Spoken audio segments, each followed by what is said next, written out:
Hey guys, welcome back to the channel. Today I'm redoing something a little bit different. This is just kind of like a cook with me. This is like my favorite meal right now. And I did get a pasta maker for Christmas, and I honestly didn't think that I would love it as much as I do. I'm just gonna be showing you how I make this homemade pasta. This is not sponsored in any way, shape, or form. I just genuinely love my pasta maker. So I'm going to be making the pasta vodka, I think is the official name. You may know it as the GiGi Hadid spicy pasta. It's actually super simple and I truly can't stop making it. And along the way, I'm just gonna be answering some questions that y'all submitted on Instagram about life and just things like that. So we'll run through the ingredients before we really get going. If you are making homemade pasta in a pasta maker or just in general, I didn't know this, how easy it was. You just need flour, eggs, and water, and salt. And that is it for your pasta maker. That's all I put in here is eggs, flour, water, and a little bit of salt. And then for the sauce, you are going to have tomato paste, garlic, onion. Usually I use white onion, but the store only had red onion. I think it'll be fine. Heavy whipping cream, some sort of cheese. I like the mix, so this is a mix of Asiago, Fontina, Parmesan, and Provolone. I just like to put it in at the end. I'm not even sure if that's technically in the recipe, but I always just add cheese because cheese is great. And then of course, you need some vodka for this recipe. So let's get to chopping. All right, starting off by chopping my onion and garlic. Hopefully my eyes don't water too bad when I'm chopping this onion. I'm gonna start with the garlic just because I don't want my eyes to water right this very second. So a question that I got was, how do I deal with dating somebody who isn't typically my type? And you know, just advice on that. And here's the thing, I definitely never had a type really when I was dating. And I think that really when it comes down to dating and just like finding somebody who you want to spend time with, I don't know, it's obviously physical is not something to be like hung up on. I mean, obviously you want to be attracted to the person that you're dating, that is for sure, but I don't know, as far as like having like a physical type, I just feel like that's not in the end gonna play out for you because people change, especially if you're in something long term. And also like that's why you date, you know, like you date to experience different people and, you know, kind of experience like what you would see or how you would see yourself in different future situations. I got a lot of questions about marriage and just basically like how is it and like is it different than you thought, and I've answered this in a few different places and kind of in different ways, but overall I would say that it is, when people say it's like a lot of work, it is a lot of work in the way of like you can't just expect your partner or your relationship to just like work all the time, all day, every day. It really does go through seasons of like, we're going through this time, whether it be the pandemic or whatever, where you have to really work to feel connected to your partner. And even the greatest love stories, like I love Weston so much and I love him every day no matter what, but it takes effort to really connect with another person and put that effort in and say, hey, I'm feeling like this right now and I want to know how you feel about it. I want to relate to you. Communicating with each other's love languages is huge and has been a huge thing. I know I did an Instagram post about it recently, but you have to communicate your love language and you have to speak the other person's love language because that is so important. And like you want to feel loved and you want to show love, and that is really what marriage is, and it's trying to help each other and make each other live the best day every single day. So you have to communicate that. The garlic is done. Now I'm moving on to the onion. Hopefully I don't cry too much. This next question is exciting. It is, how is the house hunting process going? I've talked a little bit on Instagram about like what I'm doing or what we're doing, and you know, I briefly mentioned about us maybe buying a house. Rent right now, and we like it. Like, we love our actual like place. Honestly, we're like, if we could just pick this up and move it somewhere where we had like a yard and just a little bit more room. We only have one bathroom right now, and just that would be just a luxury if we could have another bathroom in a yard. What we're looking for is a house just with a yard so that we don't have to like, you know, take our dog out. We can just like let him out. That would be a dream.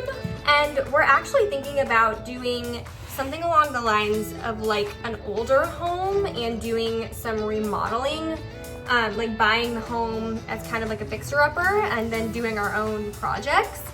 I'm excited about that, but I'm also kind of nervous because that is just a whole other, like, I don't know anything about renovations. I'm not a big DIY person, to be quite honest. We like a lot of vintage things. We haven't really even started looking, and you know, it's still pretty far off, but that doesn't stop me from making Pinterest boards about it. So, okay, so we have arrived at the star of the show, the pasta maker. Basically, all you need, it comes with this little cup, and you fill this up with 2 cups of flour, and then you fill up, there's a little mark up here that is eggs and water, and you just fill it up to there, and then you dump it all in, and then you can actually pick the attachment, and I'm doing the penne attachment, which turns into kind of like shells if you cut them short enough. But yeah, so I'm gonna show you how actually I load it in. Here's the first cup of flour, and the second. I got a lot of questions actually asking if I could, you know, make a gluten-free or, you know, any other sort of pasta, and you can. You can just use gluten-free flour, which I personally have never worked with, but it does say in the pamphlet that you can do it. So then you put the lid on, and then this is the part where you fill up this cup again with, I put 2 eggs and water up the line. Okay, I know I'm not like a professional like film cook person, so sorry if this angle is weird, but I'm just trying to show you. And yeah, so basically you turn the machine on at this point, push go, and then for 3 minutes it is mixing the flour for you and mixing the mixture. And at this point, this is when you pour in your egg and water mixture, just like slowly over like the 3 minutes. You kind of want to just like mix it up.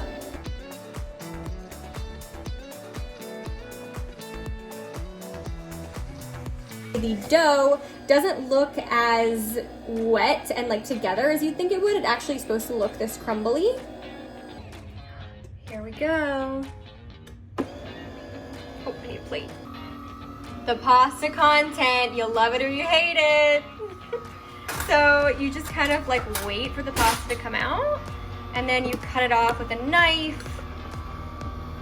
Isn't that so weird? I love it. A lot of y'all hate it, but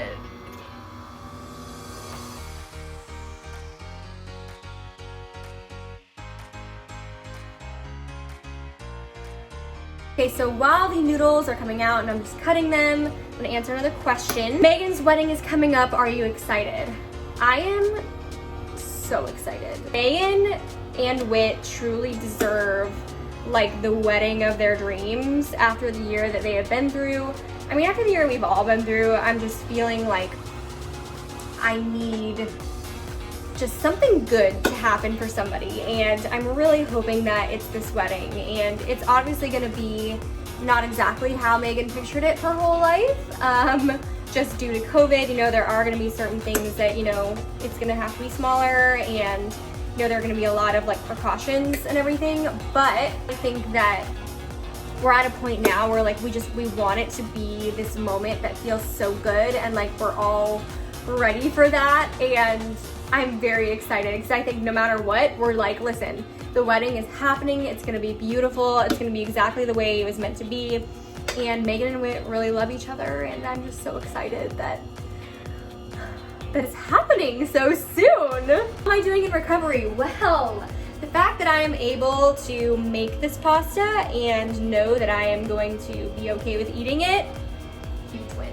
I go to therapy once a week and I work with a nutritionist once a month now, but back in the very beginning of my recovery, I went like once a week.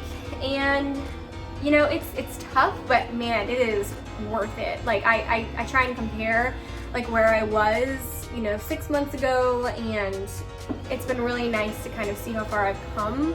And this time it's like sticking, you know, with this journey and with this eating disorder. It's always been like I've had really good phases, but I've always gone back to it. And this is the first time that I am taking active steps to make sure that I do not go back to it. That's something that I think a lot of people don't realize about mental health in general is, yeah, you can have great phases and you can think, oh, I did it by myself, I don't need therapy, I don't need medication, or whatever it may be. But at some point, if it's something that is affecting your life over and over and over again, you need help. And you need a team who is gonna help you and support you and make sure that you have no more or way less of your life spent in your illness. So that is what I'm going for. And so far it's been good. So I'm really proud of myself, if I'm being quite honest. So while this pasta is kind of slowing down, at the very end it kind of like comes out a lot slower. I did start a pot of water with salt, because I'm gonna boil this pasta eventually. But I am gonna start making the sauce. So I'm gonna turn on the burner and start browning my onion with some olive oil. All right, so now that my onion is browning, I am going to add the garlic. And look at the pasta! That's a lot of pasta. So fresh pasta, I feel like, first of all, like is way more filling. It just feels thicker. Like each of these noodles is like really, really thick. And then also, it takes no time to boil.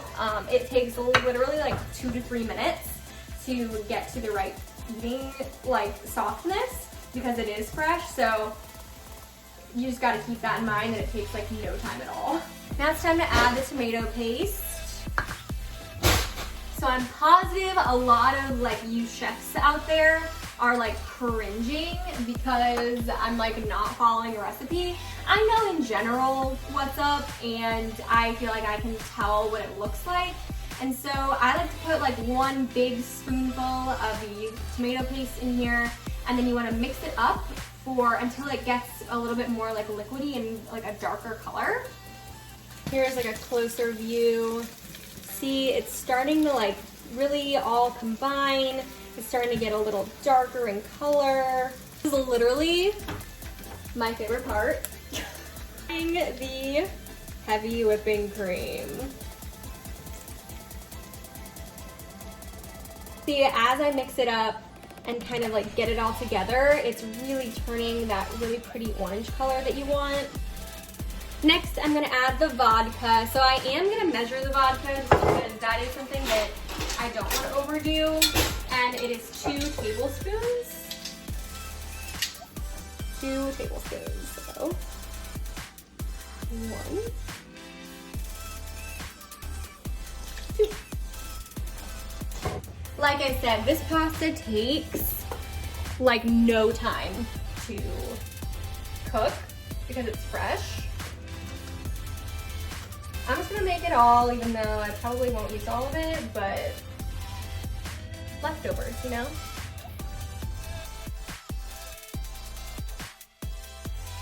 So in like 2 minutes, I'll check it.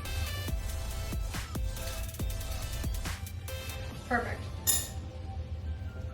Also, this is when I'm adding the cheese, the sauce, because I don't know, I don't like to add the cheese like too soon. So basically when I come back, it'll be all cheesy and good. I need some pasta water.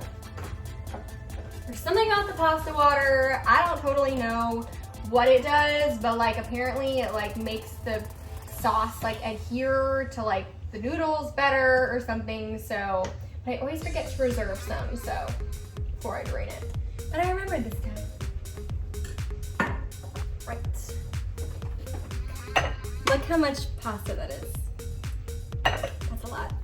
I probably won't use all of that. I'm gonna give you all a close-up of like the best part, which is mixing the noodles in.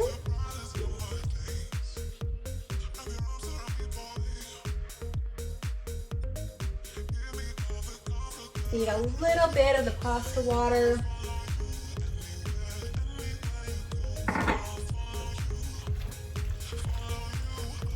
I think that that's like plenty of pasta to sauce ratio, so I'm gonna save these and maybe make a recipe later this week, but can we just? Can we just? Oh, so good. So I'm legit just gonna dish myself up a plate. Here we go.